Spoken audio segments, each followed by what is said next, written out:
Be ready. 15 seconds.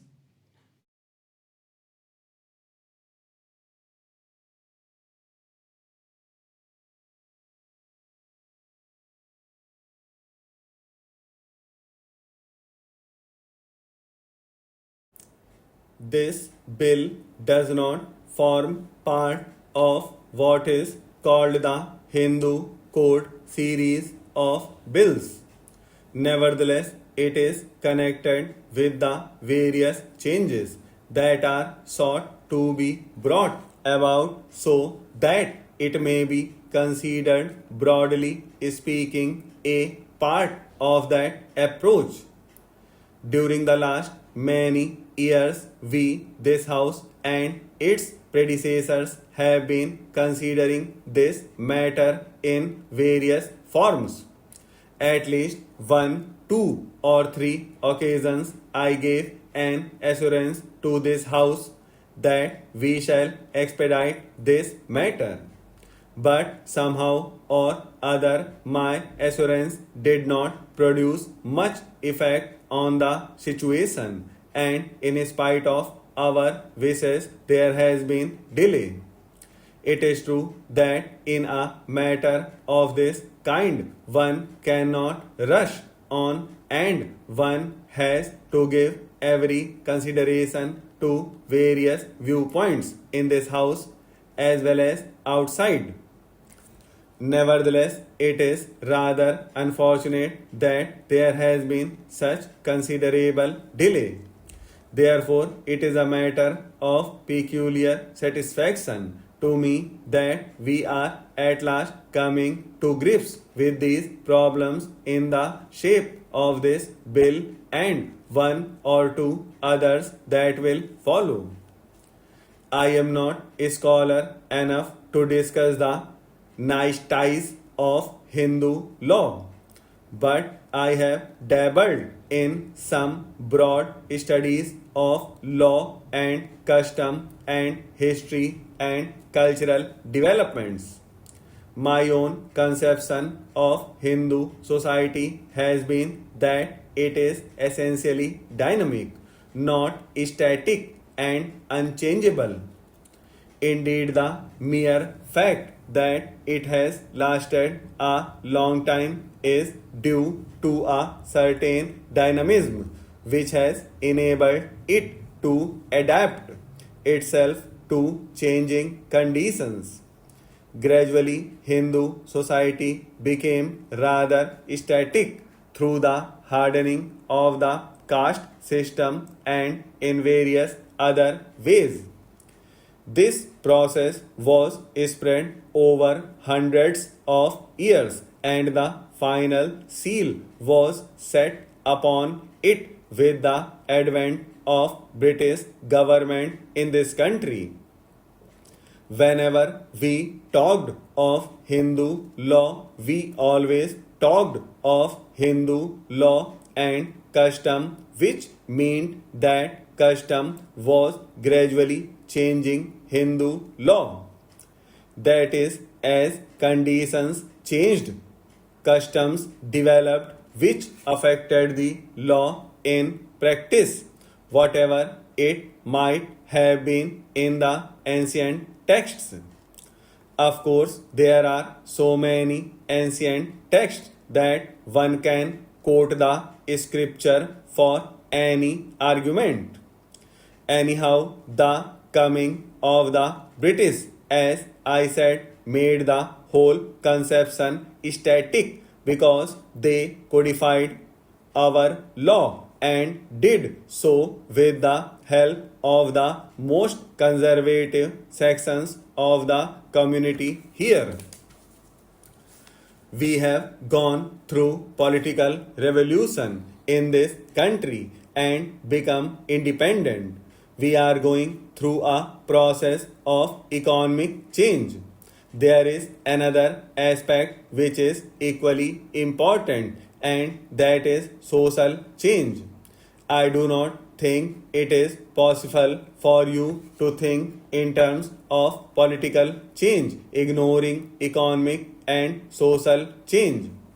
Most people now admit that economic change is as necessary as political change, but some people seem to think that social change using the word in a narrower context is something entirely different from political and economic matters, and that social life can be kept a closed preserve.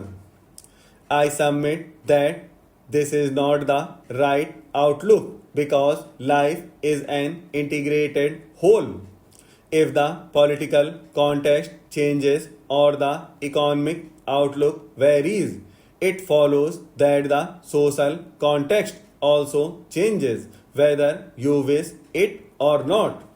Therefore, a true revolution in a country must take into account all the three aspects together. The person who considers himself a political revolutionary but a reactionary or a conservative in the economic sense or in the social sense is not an integrated person. He lives in compartments. Take the problem of untouchability. I cannot quote the sacred books, but many people hold that the sacred books enjoined it on them. Nevertheless, we came to the conclusion long ago that it must be done away with not only because it was unjust, but as Gandhiji repeatedly said, for the very survival of Hindu society. That is to say, this important social change became essential even from the narrower point of view of Hindu society itself. That manner of thinking has to be applied to other problems of human relationships as well. After all, the biggest problems of the world are human relationships, whether of one individual with another, or an individual with a group, or one group with another group. So far as this particular bill is concerned, at the House knows it is a permissive measure, it is not forced down anybody's throat. It is essential to have permissive measures as a halfway course which will lead to other measures. I do not propose to say anything about the clauses of the bill. I think that as the bill has emerged from the Council of States, it would be desirable to make alterations or amendments only here and there, not in regard to any big principles.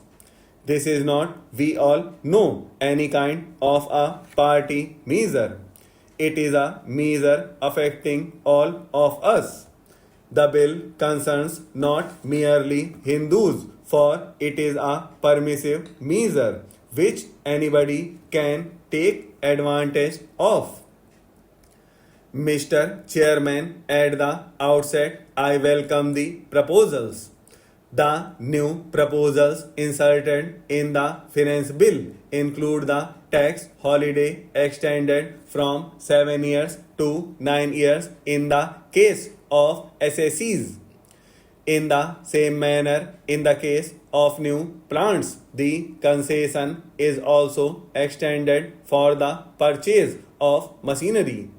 Some incentive is also extended to the transport policy, which is a vital industry in the manner of economic activities. It deserves that incentive which the Honorable Minister is kind enough to give. In the same way, exemption is also made available to the business of livestock, poultry, dairy, farming. These proposals follow the previous budget proposals. These proposals will certainly lead to the development of this country. Something was mentioned here about the price rise. Even after this budget, prices have risen to a considerable extent. Complaint has been made about it here. As far as this house is concerned, every political party has got its responsibility in dealing with this problem. They must have some suggestions to make to the government how to curb price rise.